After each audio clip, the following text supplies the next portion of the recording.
그 비행기 우리나라 항공사가 아시아나 항공이 있고 대한항공이 있는데 그 두 항공사에서 황금 노선에만 띄우는 비행기가 있어요.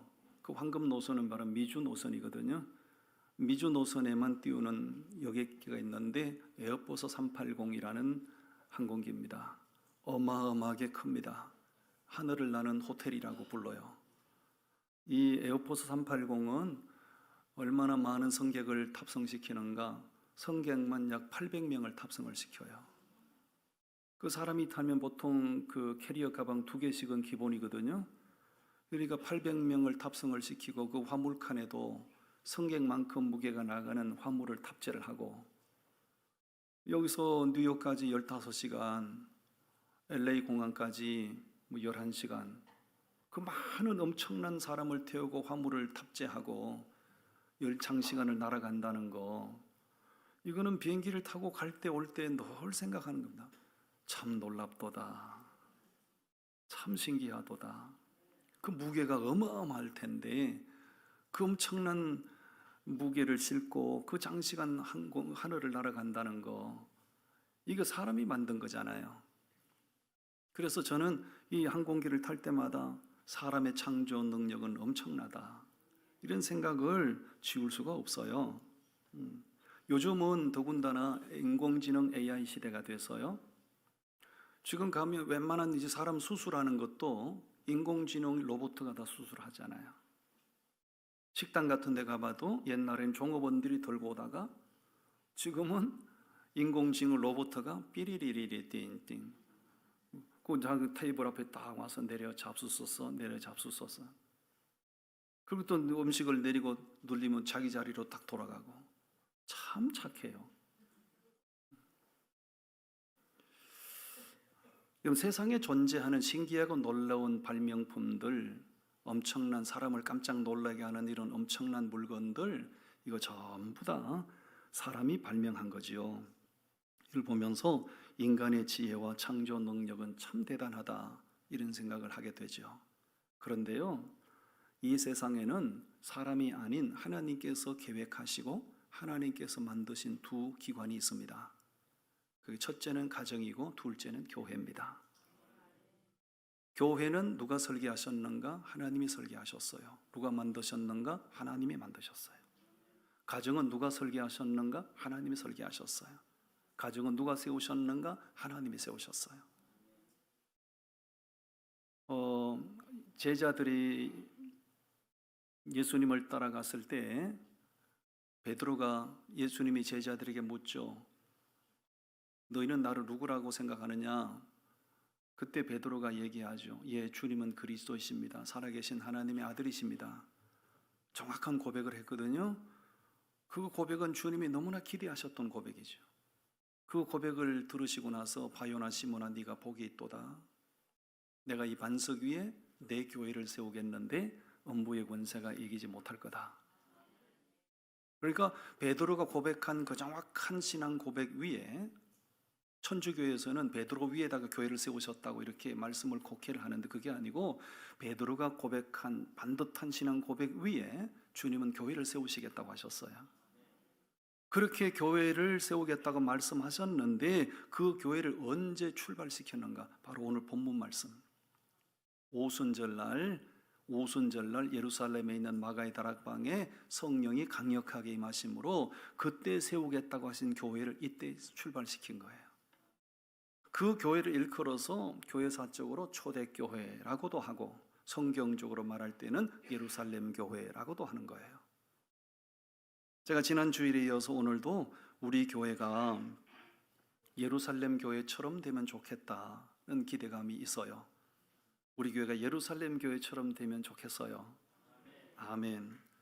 자, 첫 번째, 오늘 예루살렘 교회는 어떤 교회였는가? 스크린을 확인해 주시죠. 뭐가 뜨겁게 역사하셨다고요? 그렇습니다. 성령이 뜨겁게 강력하게 역사하신 교회였다. 난 우리 교회가 그런 교회 되기를 원합니다. 자, 1절 말씀, 2절 말씀을 같이 읽으시겠습니다. 1절, 2절 시작. 오순절 날이 이미 이르매 그들이 다 같이 한 곳에 모였더니 호련히 하늘로부터 급하고 강한 바람 같은 소리가 있어 그들이 앉은 온 집에 가득하며 아멘. 예수님께서 부활하신 후에 40일 동안 제자들과 함께 머무시다가 성천하시면서 예루살렘을 떠나지 말라, 아버지께서 약속하신 성령을 기다려라, 그 약속의 말씀을 붙들고 제자들이 예루살렘에 있는 다락방에 모여서 오로지 기도에 전념했죠. 오로지 기도하고 있는 그들에게 성령이 강력하게 역사하셨어요. 2절에 보면 급하고 강한 바람 같은 소리로 임했다고 그러잖아요. 여러분, 극하고 강한 바람 소리는 태풍이잖아요. 태풍. 그러니까 기도하고 있는 그 제자들에게 성령이 뭐처럼요? 태풍처럼 강하게 임하셨다, 그 얘기입니다. 3절 읽어보시겠습니까? 3절 말씀 시작. 마치 불의 엿처럼 갈라지는 것들이 그들에게 보여 각 사람 위에 하나씩 임하여 있더니, 태풍처럼 그렇게 강력하게 임하시는 것뿐만 아니라 막 불의 엿처럼 막 갈라지는 이런 초현상이 나타난 거죠. 성령이 그렇게 역사하셨다는 거예요. 보통 이런 현상을 우리가 일반적으로 경험하게 되면요, 사람이 공포심이 들고요, 두려움에 사로잡히게 돼요. 근데 이 제자들의, 그 예루살렘에서 기도하는 이 제자들에게 성령이 그렇게 임하셨는데 두려움 대신에 평안이 임했어요. 왠지 모르게 한 번도 겪어보지 못한 기쁨이 속에서 막 솟구쳐 올라요. 왜요? 성령의 역사였으니까요. 여러분, 귀신의 역사와 성령의 역사를 일반인들은 참 구분을 잘 못해요. 악한 영들이 역사를 하잖아요. 악한 영이 우리를 사로잡잖아요. 마음의 불안, 두려움, 공포심이 일어나요. 그런데 성령이 우리를 사로잡잖아요. 기쁨, 평안, 은혜가 넘쳐요. 그런 차이가 있는 거예요. 성령이 그렇게 강력하게 그곳에 임재하셨던 거예요. 예루살렘 교회는 한마디로 말하면 출발부터가 뭐가 충만했다? 성령이 충만한 교회로 출발했다, 그 얘기입니다. 그 성령이 그렇게 그들에게 역사하셨던 것은 오로지 주의 약속의 말씀 붙들고 오로지 기도에 전념했기 때문에 그들에게 성령이 그렇게 임재하신 줄로 믿습니다. 왜 그들에게 성령이 그렇게 교회를 출발시키려면 조용히 은밀하게 그렇게 출발시키지, 핍박도 많은데, 교회가 세워지면 그들이 나가서 복음을 전할 때 엄청난 핍박이 가해질 텐데 조용하게 은밀하게 비밀스럽게 그렇게 출발시키지, 이렇게 온 천하가 다 알 수 있도록 이 태풍 같은 성령이 임하게 하시고, 왜 그렇게 하셨냐 이거죠. 그 성령의 능력이 아니면 복음을 흘려보낼 수가 없고, 그 성령의 능력이 아니면 복음의 정인으로 살 수가 없기 때문에 성령이 그렇게 임재하신 줄로 믿습니다. 이런 역사는 2000년 교회 역사상 전무후무한 역사예요. 전무후무한 역사예요. 그곳에 모인 사람들이 다 놀랬거든요. 다 놀랬어요. 자, 4절 말씀 읽어보실까요? 4절 말씀 시작. 그들이 다 성령의 충만함을 받고 성령이 말하게 하심을 따라 다른 언어들로 말하기를 시작하니라. 성령이 그렇게 임하시고 성령이 각 사람을 사로잡으니까요, 그 성령의 말하게 하심을 따라 자기들이 한 번도 해본 적이 없는 거기 모였던 사람들을 말로 막 방언이 터지게 만든 거예요. 이게 성령의 역사거든요. 그렇게 성령의 역사가 일어나니까 사람들이 거기 오순절을 지키기 위해서 세계 각국에서 모여온 사람들이 반응을 한번 보시겠어요? 7절 말씀, 6절 7절 한번 읽어보십시다. 시작. 이 소리가 나매 큰 무리가 모여 각각 자기의 방언으로 제자들이 말하는 것을 듣고 소동하여 다 놀라 신기하게 여겨 이르되, 보라, 이 말하는 사람이 다 갈릴리 사람이 아니냐. 그렇습니다. 그 제자들이 성령에 충만하게 임하고 성령이 말하게 하심을 따라 거기 각국에서 모여온 사람들의 언어로 말로 막 십자가 얘기를 하는 거예요. 그러니까 이 사람들이 깜짝 놀라서, 아니 이 인간들이 전부 다 갈릴리 무식쟁이들 아니야? 갈릴리 출신들이잖아. 갈릴리 사람이란 얘기는 공부도 못하고 나란 말을 아예 할 줄도 모르는 사람들인데, 배우지 못한 사람들인데 어떻게 저 사람들이 우리 말로 하지? 다른 나라에서 온 사람들, 아니 무식한 사람들 어떻게 우리 말로 저렇게 말을 하지? 사람들이 다 놀란 거예요. 엄청 놀랐어요. 너무너무 놀랐어요. 심지어 이런 반응도 보이지요. 12절 13절 한번 보시겠습니까? 12절 13절 시작. 다 놀라며 당황하여 서로 이르되 이 어찌 된 일이냐 하며, 또 어떤 이들은 조롱하여 이르되 그들이 새 술에 취하였다 하더라. 그 현상을 도대체 이해를 할 수 없어서 어떤 사람들은 조롱을 하는 거예요. 이 인간들이 원인을 종류를 알 수 없는 무슨 술을 처먹었나? 뭔 대낮부터 이렇게 술에 취해가 저렇게 혀가 꼬부라진 소리를 하는가? 방언하는 소리를 들으면 꼭 술 취한 사람 같습니다. 씨칼로, 뽀칼로, 체칼로.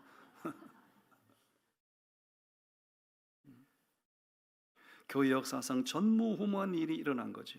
거기 모였던 사람들이 다 놀랐어요. 거기 나라 이름이 다 나오잖아요. 20몇 개의 국에서 온 사람들이에요. 이 사람들이 전부 놀랐어요. 자, 그러면 여기서 우리에게 궁금증이 딱 생기지요. 그렇게 성령이 역사하시고 그렇게 성령이 강력하게 역사하신 이유가 있을 거 아닙니까? 왜 그렇게 성령이 강력하게 역사하시고 그렇게 초대교회를 출발시켰는가? 그것은 십자가 복음, 부활의 복음을 가장 빠른 시간 안에 가장 역동적으로 흘려보내기 위해서 하나님이 일으킨 역사예요. 아멘. 그들이 하고 싶은 말을 한 게 아니었어요. 성령이 그들을 사로잡고 성령이 하고 싶은 말을 하게 했어요. 그건 전부 다 십자가 얘기한 거고 예수 이야기한 거고 예수 부활 얘기를 한 거예요. 아멘. 성령이 사로잡으면 그들이 그렇게 담대하게 나가서 십자가 복음을 선포하고 외칠 수 있었던 그 담력은 어디서 온 것인가? 누가 준 건가? 성령이 그들에게 준 담력이었어요. 성령이 그들에게 준 용기였어요. 그럼 성령이 임하시면요, 내 마음이 기뻐지고요, 성령이 임하시면요, 모든 마음의 불안, 염려 다 떠나가고요, 성령이 임하시면 용기가 생겨요. 아멘. 저는 1981년도에 신학교를 갔어요. 그 거부할 수 없는 하나님의 부르심 앞에 제가 신학교를 갔습니다. 신학교를 가기 전에는 제가 목사가 된다고 하는 것은 0.0001%도 없었어요. 왜냐하면 저는 제가 제 자신을 알기에 저는 성격이 내향적인 사람이고 매우 소심한 사람이고 사람 공포증이 심했다고요. 사람 앞에 서는 것을 죽기보다 싫었어요. 그만큼 의기소침한 사람이고 아주 소극적인 사람이었어요. 그런 제 자신을 알기 때문에 제가 목사가 되면 대중들 앞에서 설교를 해야 되고, 목사가 되면 성도들 앞에서 찬송도 인도해야 되는데 이 끔찍한 일을 내가 할 수 있는가? 도저히 안 되는 일이었던 거예요. 그런데 제가 왜 그렇게 신학교를 가게 됐는가?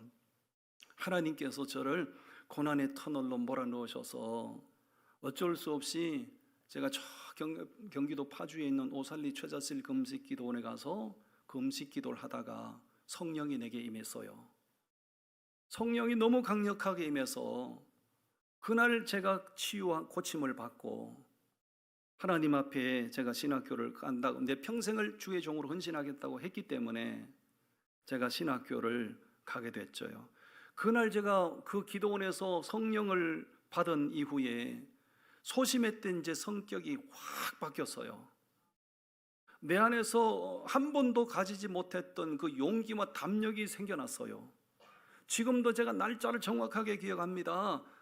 1981년도 1월 9일이 금요일이었어요. 금요일 날 제가 그때 마포구에 살고 있었는데 마포구에서 한강다리를 건너, 얼마나 추웠습니까? 1월 달 밤에 그 한강다리를 걸어서 건너가지고 여의도 순복음교회를 제 발로 찾아갔어요. 그 당시에 여의도 순복음교회 저 예배당 한번 띄워줘 보세요. 여의도 순복음교회가 지금도 그렇지만은 매주 금요일이 되면 저녁 10시부터 새벽 5시까지 올라이트로 철야 기도를 했어요. 철야 기도 10시에 시작이 되면 새벽 2시까지 찬양하고 강사님들이 계속 말씀 설교하시고, 새벽 2시부터 새벽 5시까지 새벽 기도가 시작될 때까지 새벽 5시까지는 은혜 받은 사람들이 나와서 간증을 하는 시간이에요. 제가 그 추위에 한강들이 찬바람을 가르고, 찬바람 그 영하 15도인가 그래서요, 하나도 안 추웠어요. 성령 체험에서 한강다리 넘어서 내 발로 여의도 순복음교회를 찾아가 가지고 말씀을 듣고 제가 나가서 제가 간증하겠습니다. 여의도 순복음교회는 철야 기도가 되면요, 인산인해였습니다. 인산인해, 빈자리 하나도 없습니다. 그 엄청난 예배당에 제가 간증하겠습니다. 그 뭘 간증하냐고요. 제가 이렇게 기도원에 가서 은혜 체험하고 왔는데 제가 이걸 내가 말하고 싶습니다. 말하고 싶어지더라고요. 아멘 하이소. 상상할 수 없는 변화가 내 속에서 일어난 거예요. 그래서 그 장로님이 가만히 얘기 들어보더니 간증하라고 그러대요. 그래서 제가 1번 타자로 올라가가지고 새벽 2시부터 새벽 2시 1번 타자로 올라가가지고 내가 받은 은혜를 그 많은 청중들 앞에서 얘기를 했어요. 제가 상상할 수 없는 일을 지금 벌이고 있는 거예요. 지금도 생각하니까 그 많은 입추의 여집시 그 넓은 성전에 가득히 모였는데 두 눈동자만 방글방글 나를 전부 다 쳐다보고 있었죠. 그 받은 은혜를 제가 얘기할 때 뭐 할렐루야 아멘 터지고 박수치고 뭐 난리도 아니었어요. 이게 어떻게 내 인생 가운데 이런 일이 일어날 수 있는가? 어떻게 이 드라마 같은 역사가 일어날 수 있는가? 성령의 역사예요. 아멘. 여러분, 성령 충만함을 받으면 용기가 생겨요. 성령 충만함을 받으면 담대함이 생겨요.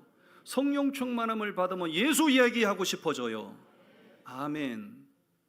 그래서 예수 믿는 성도들의 공동체가 교회인데, 교회는 이유 여하를 막론하고 성령이 충만해야 됩니다.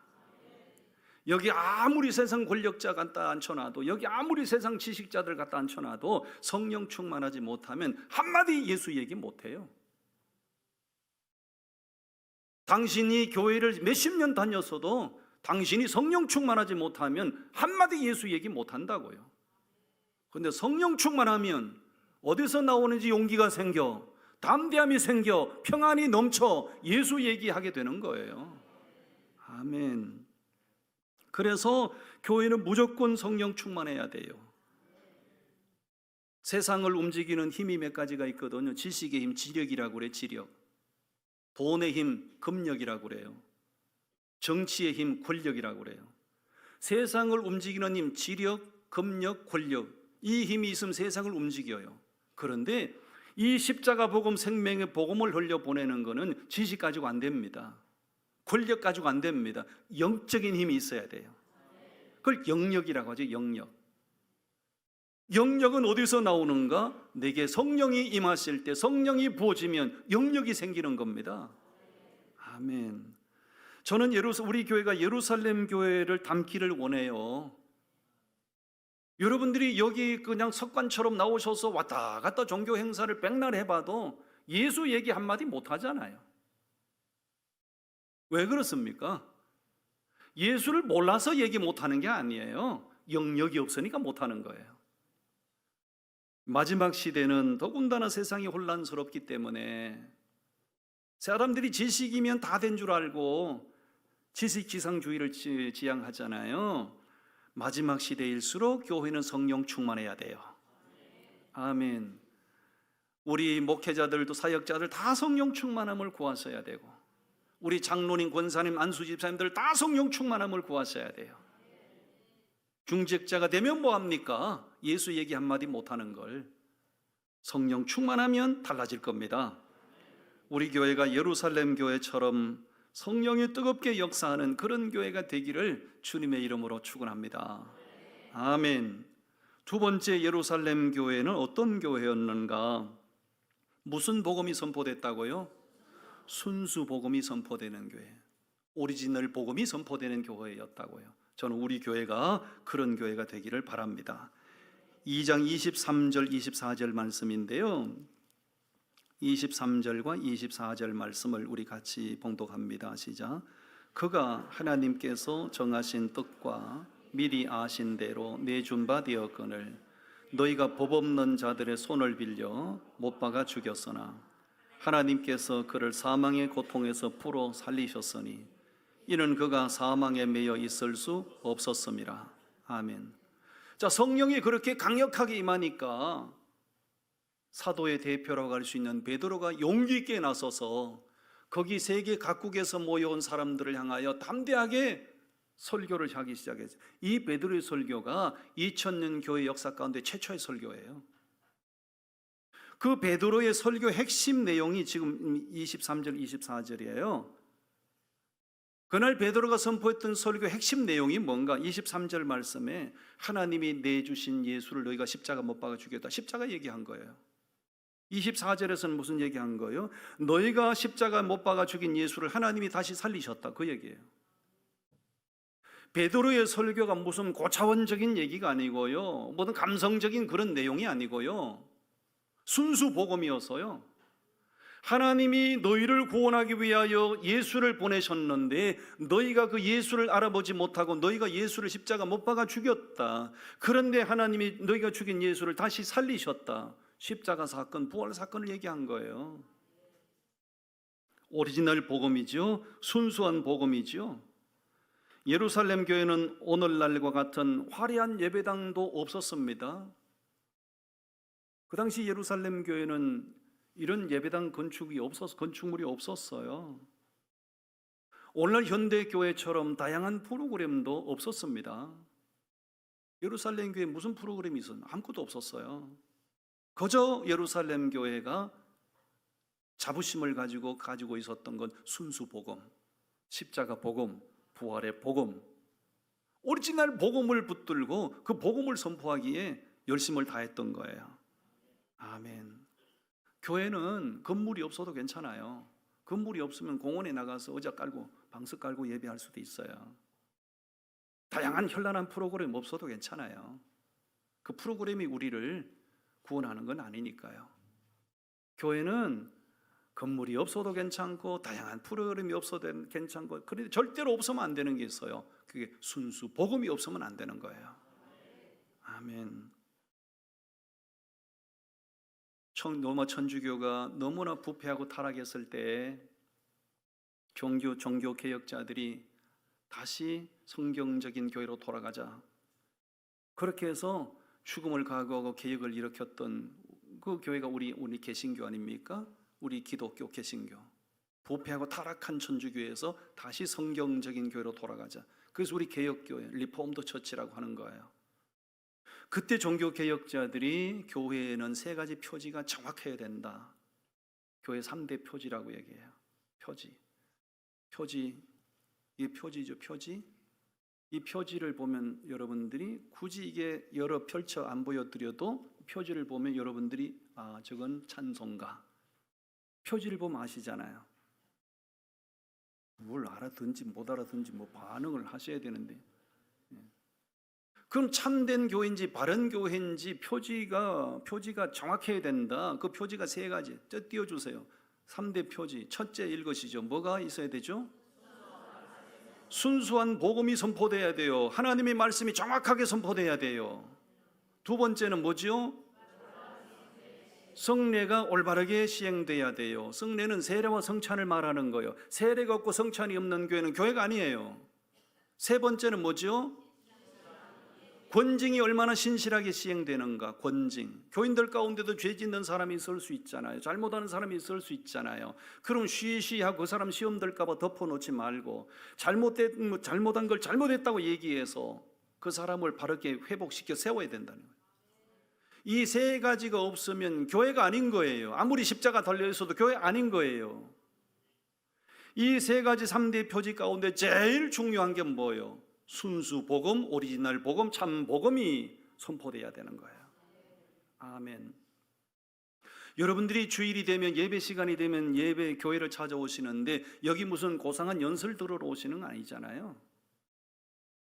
요즘은 유튜브 시대인데 여러분들이 정서적으로 충족시켜줄 그 세상의 그 탑 클래스에 있는 유명 강사들이 유튜브 들어가서 검색만 하면 다 나와요.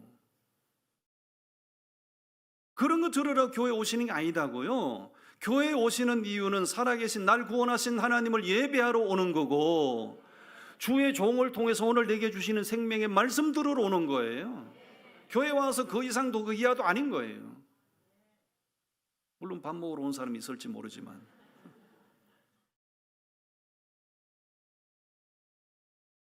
바른 복음이 선포돼야 그 교회가 교회입니다. 믿음은 들음에서 나기 때문에요. 믿음은 들음에서 나기 때문에 바른 믿음은 바른 복음을 들어야 바른 믿음이 생기는 거예요. 아멘. 우리는 교회를 쇼핑하고 있어요라는 CG가 있거든요. 보시죠. 한번 읽어보시죠. 시작. 뭘 쇼핑하고 있다고요? 쇼핑은요, 자기 마음에 드는 물건을 사기 위해서 이 백화점 갔다가 저 백화점 갔다가 쇼핑몰로 돌아다니는 거예요. 그런 쇼핑하는 거 괜찮아요. 그런데 세상이 얼마나 희한하게 돼서 교회를 쇼핑하고 다녀요. 현대 교인들 가운데 교회를 쇼핑하는 사람들이 너무 많아요. 왜 교회를 쇼핑하고 다니는 거예요? 그 밑에 뭐라고요? 다시 띄워보세요. 우리의 피로를 채워주는 교회를 찾아서 자신들의 피로를 채워주는 교회를 갈망하다 보니 교회를 쇼핑하고 다닌다는 거 아니에요. 이거는 교회가 망해가는 징조죠. 옆 사람 격려해 주세요. 교회는 쇼핑의 대상이 아닙니다. 교회는 화려한 예배당을 보고 가는 것도 아니에요. 교회는 현란한 프로그램 보고 가는 것도 아니요. 교회는 복음이면 충분한 거예요. 아멘. 여러분, 어떻게 하면 이 현대의 교회를 쇼핑하는 사람들의 그 정서를 충족시켜 줄 수 있을까요? 어떻게 하면 충족해 줄 수 있을까요? 예배당을 잘 지으면 될까요? 아니면 자연경관이 빼어난 데다가 멋진 전원교회를 지으면 될까요? 아니면 여기 무슨 영어 수학을 가르치는 프로그램을 다양하게 구비하면 될까요? 그런 것들로 절대로 우리의 영적으로 충족시킬 수가 없어요. 우리의 영혼은 십자가의 복음으로 충족시켜야 되는 거예요. 아멘. 그러니까 어떤 교회가 가장 좋은 교회냐? 초대교회를 닮은 교회가 가장 좋은 교회입니다. 저는 우리 교회가 예루살렘 교회처럼 되기를 원합니다. 그렇게 초대교회가, 예루살렘 교회가 그렇게 순수 복음을 선포했을 때 어떤 결과가 나타났는지 한번 보시지요. 2장 41절인데요 41절 말씀 한번 읽어보십시다. 시작.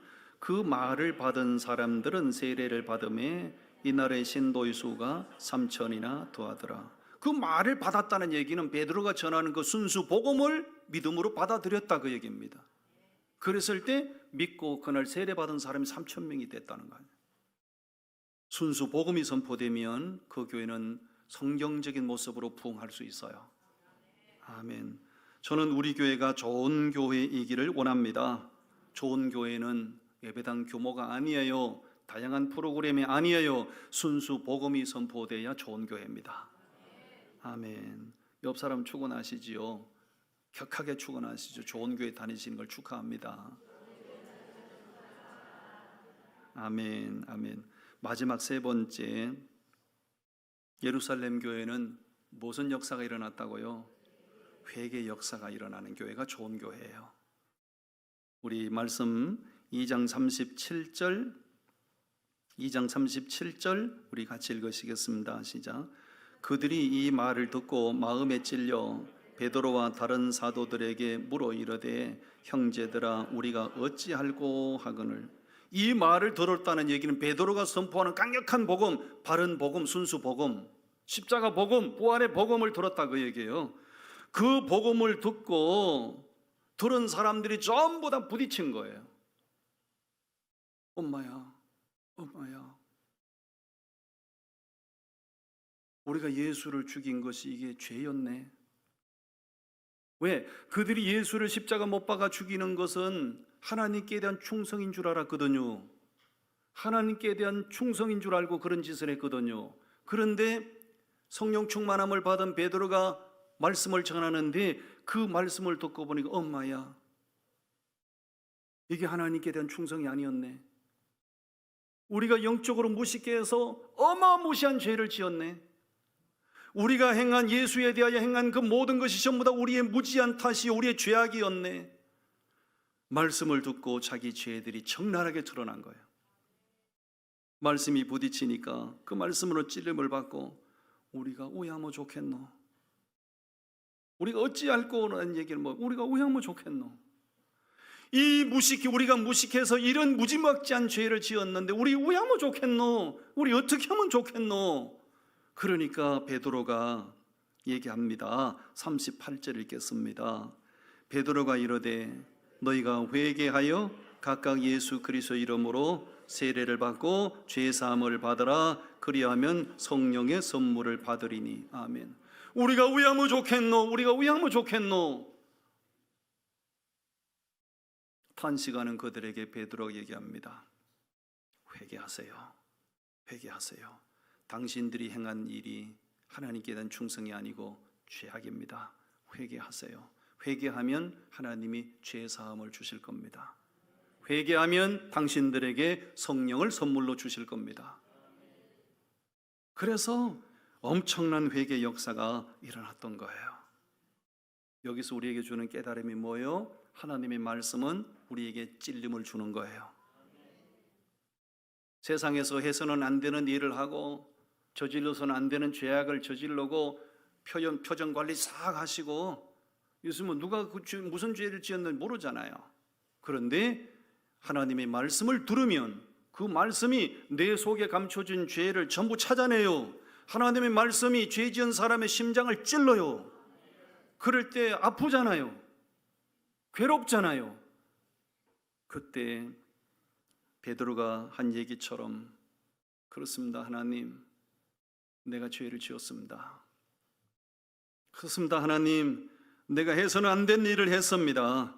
회개할 때 하나님은 죄 사함을 주시고 성령을 선물로 주세요. 아멘, 아멘. 교회에서는요, 여러 가지 역사들이 일어날 수 있어요. 교회 안에서는 세상에서 시달린 사람들이 교회 와서 위로를 받고 평안을 얻는 역사도 있어요. 또는 세상에서 병고에 시달리던 사람들이 교회 와서 예배하다가 기도받는 가운데 치유받는 역사도 있어요. 지난주 금요일 예배, 금요 심야 예배도 집사님 한 분이 그냥 허리를 가누질 못하고, 난 왜 그런지 몰랐지. 허리를 가누지 못하겠는데 너무 아프대요. 그 정도 되면 보통 예배를 안 오시거든요. 그런데도 예배 오시니까 그 집사님의 믿음이야. 끝나고 나서 그냥 안 가시고 목사님 안수 기도해 주세요. 아, 그래요? 어디가 아파요? 허리를 못 서겠대. 다 돌아가시고 기도했어요. 그 자리에서 나와버렸어요. 아멘. 기도 받는 순간에 온몸이 후끈해지더래요. 그러고 나서 집에 가서 자는데 아무 일이 없었대. 하나님이 고치신 거야. 아멘. 제가 한 번은요, 그 혈루증을 앓는 아이가 있었어요. 이 산창교회는 아니고 애가 태어난 지 얼마 안 됐는데 유치원생인가 그랬어요. 애가 혈루증이라 애가 너무 심한 거예요. 엄마가 걔 때문에 늘 기도하는 거예요. 걔 때문에 잠을 못 이루는 거예요. 전화가 왔어요. 목사님, 우리 애를 왜 기도해 주세요. 지금 아이가 어디 있나요? 예, 제 품에 있습니다. 애기 품에 안으세요. 한쪽에 전화 대세요. 전화로 제가 안수 기도해서 전화 기도했더니 엄마 입에서 전화 소리로 듣는 어머나 왜 그래요? 그랬더니 애가 살아났어요. 저는 하나님께서 제게 말씀의 은사도 주셨고요, 치유의 은사도 주셨어요. 그런데 저는 치유 은사보다 제일 소중하게 여기는 건 말씀의 은사예요.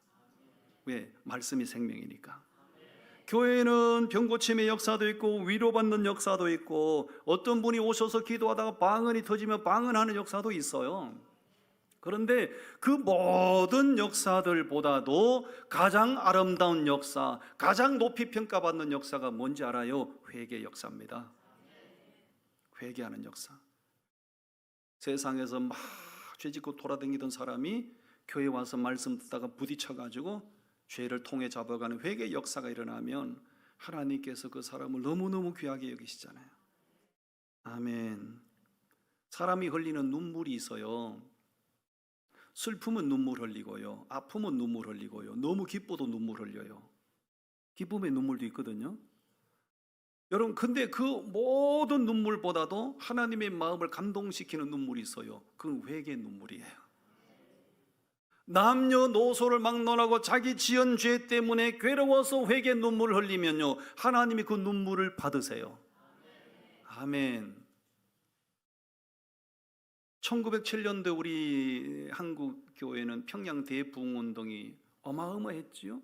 평양 대부흥운동 사진 자료 한번 보여드릴게요. 저 평양에 그 당시에 입추, 장대현 교회에서 입추의 여지 없이 전국에서, 저는 무슨 원사 집회도 아니고 그냥 말씀 사경회였어요. 말씀 사경회. 저 말씀 사경회에 얼마나 성령이 강력하게 역사하셨던지 이쪽에 밑에 보이시죠? 밑에 글씨 자막 한번 읽어보시겠어요? 시작.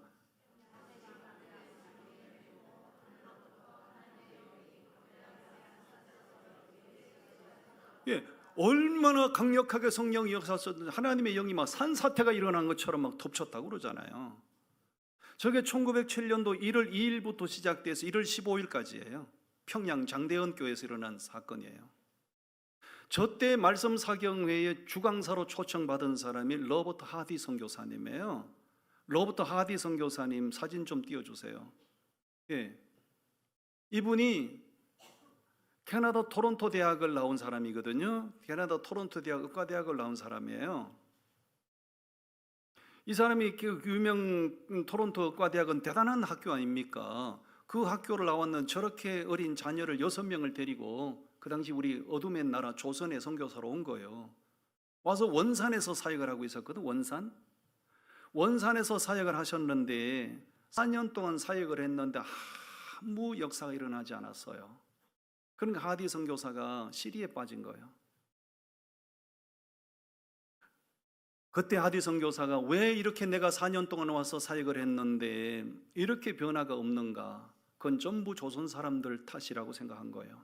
이 무식한 조선 사람들, 이 가난하고 헐벗은 인성의 관습에 젖어 있는 이 조선 사람들 때문에 자기 헌신이 열매가 없다 이렇게 생각한 거예요. 그런데 어느 날 새벽에 일어나 말씀을 붙들고 묵상하는데 말씀이 하디 선교사를 깨뜨린 거예요. 네가 진짜 이 조선 사람들 사랑했니? 네가 조선의 선교사로 왔다며 진짜 네가 이 조선 사람들 사랑했니? 그 주님의 말씀을 듣고 하디 선교사가 그날 새벽에 엎어져서 통에 자복을 해요. 엄청난 통에 자복을 해요. 주체할 수 없는 회개의 영이 임한 거예요. 원산을 중심으로 1904년도에 하디 선교사가 자기가 그렇게 조선 사람들 무시하고 업신여기고 낮춰보던 자기 안에 문제가 있다는 걸 깨닫고 철저히 가슴을 뜯으며 회개한 거요. 회개했을 때 원산을 중심으로 엄청난 부흥의 역사가 일어난 거예요. 그로부터 3년 후에 평양에서 말씀 사경회가 열렸을 때 그 하디 선교사를 강사로 초청한 거예요. 하디 선교사가 와서 그 보름 동안 말씀 사경회를 하는데 냉랭했다는 거 아니에요. 15일이 되면 사경회가 끝나는데 14일 날 새벽에 하디 선교사가 원산에서 자기가 회개한 체험을 간증을 한 거죠. 간증을 할 때 거기 모였던 그 당시 조선 기독교 대표자 중에 한 사람이었던 길선주 목사님이 통에 자복이 터진 거예요. 왜? 길선주 장로가 친구가 죽을 때 소판 돈, 그 당시 100원이었대요. 소판 돈 가족에게 주라고 했는데 그걸 닦아 먹었어. 아무도 본 사람 없으니까. 그 당시 100원은 큰 돈이죠. 세상에 친구가 죽으면서 내 가족들에게 전달하라고 그랬는데 세상에 그 돈을 자기가 싹 닦아 먹었다. 그 참석했다가 하디 선교사가 회개한 얘기를 듣고 길선주 장로님이 그냥 통에 자복이 터진 거예요. 그러니까 냉랭하게 끝날 뻔했던 평양 장대현 교회가 완전히 불바다가 돼버린 거예요. 그래서 1907년도 평양 대부흥은 세계 기독교 역사 3대 부흥의 역사 중에 하나예요. 원산 대부흥, 평양 대부흥 운동은 결국 뭐요? 회개로부터 시작된 역사예요. 아멘. 여러분 심령의 부흥을 원하세요? 회개의 역사가 일어나야 돼요. 현대교회가 예배당을 크게 웅장하게 바벨탑처럼 여기저기 너무 많이 지어놨지만 교회가 지금 힘을 잃어가잖아요. 교회가 건물이 없어서 힘을 잃어가는 게 아니잖아요. 왜 이렇게 한국 교회가 시들시들 이렇게 힘을 잃어가나요? 죄를 너무 방관하잖아요. 죄를 너무 쉬쉬하잖아요. 왜 시험 들까봐, 상처받을까봐, 교회 떠날까봐. 교회는 권징이 신실하게 시행되어야 되는데 권징이 사라진 지가 오래됐잖아요. 그러니까 한국 교회는 몸집은 커졌는데 힘을 다 잃어가는 거예요. 예수 믿는 사람들이 변화가 돼야 되는데 절대로 회개 없이는 변화가 안 됩니다.